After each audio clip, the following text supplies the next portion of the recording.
Hi, my name is Jaeger and I've owned my 9th Gen Civic Si for about 5 years now, and I recently just finished paying it off, and so I thought it'd be a great idea for me to just come out and talk a little bit about my 9th Gen Civic Si as far as mods goes, headaches, experiences, and knowledges that I have with the car already. So for this video, I'm going to talk about some of the mods that I have in my car right now that I actually like and cannot absolutely drive without. First things first is Flashpro. I love Flashpro with this thing because it allowed me to essentially wake up the car. It allowed me to tune the car the way I wanted it to be tuned, the way it should be performing. I don't even think the car would even run without Flashpro because of my current setup that I have in my car right now, and I'll get into that in a bit. Especially for an example, I didn't want rev hang. With Flashpro, I can eliminate the rev hang through the settings, configuration settings. So the second mod is my Botons. So I'm actually running the RBC intake manifold from the previous 8th Gen Civic Si, the Ktuned Z3. I had chosen to go with the RBC because it has been shown and proven to make more power up top versus the plastic intake manifold that we normally have in our 9th Gen Civic Si's. And it sounds phenomenal when I get on it wide open throttle.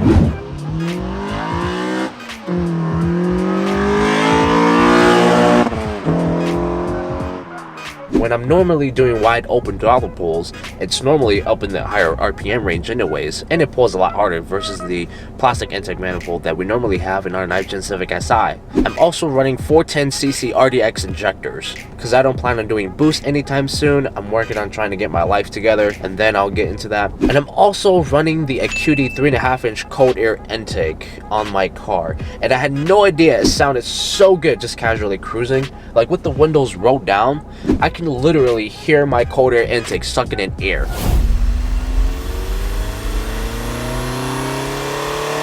It almost sounds like a turbo, but it's not turbo. And that's the best part, because I can't afford a turbo. And it sounds good. Before I used to have a short ram intake, but I went cold air because I wanted more power and I wanted less heat soak.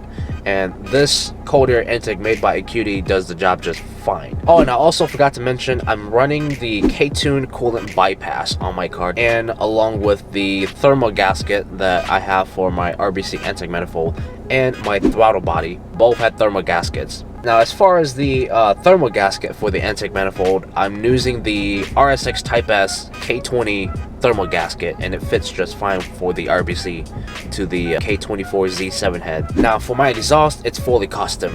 Besides my downpipe, I'm actually running a Tsudo 3-inch catless downpipe with 2.5-inch piping all the way out with a vibrant ultra quiet resonator, along with the stock resonator with the vibrant street power muffler out, and it sounds phenomenal. There's no rasp. I love it. That's my setup.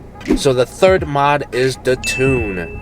Now, I'm actually tuned by 2 different tuners for my very own reasons, and I can probably talk about that in another video.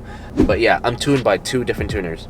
So the fourth mod, this is actually my favorite mod, is my Sprint Booster. It's a little device made by Sprint Booster to help eliminate the delay and lag that you get from your drive-by-wire system, and it actually does a really good job.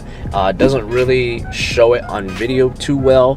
You gotta really just have to try it for yourself to actually feel it, because the results are instant. As soon as you turn it on, it actually has tons of different sensitivities that you can choose from. So it's got like 1 to 9 as far as sensitivity goes. I like to leave mine at 9. I like it open instantly as soon as I get on the throttle all the time. It's got a green mode and a red mode, so it gives you 2 options of sport and sport sharp if you look at it that way.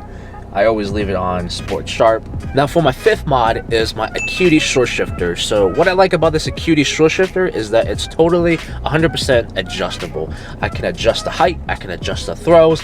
So right now it's on the longest throws right now. I could set it shorter if I wanted to, but for now I want it long. It's really solid stuff. Day and night difference. I feel it every day, every time I get in the car and drive it. It feels amazing, super crisp, especially with the Acuity bushings and springs that I also have on the car. It also helps with the crisps. It's a very nice product. So for the 6th mod, which is the last mod that I plan on sharing right now with you guys, are the Hastings motor mounts that I've put on my car. So I've got the Hastings upper pitch mount and rear motor mount by Hastings. And as far as stiffness goes, they are both 70A. I didn't want anything too soft or too stiff, so I decided to take the safe route and went with the 70A instead. and so far I like it. And as far as vibration goes, the vibration isn't so bad as people make it seem. It's really nice. I actually like the vibration. It feels like a race car, even though it's not a race car, it's just a Civic. It feels really nice.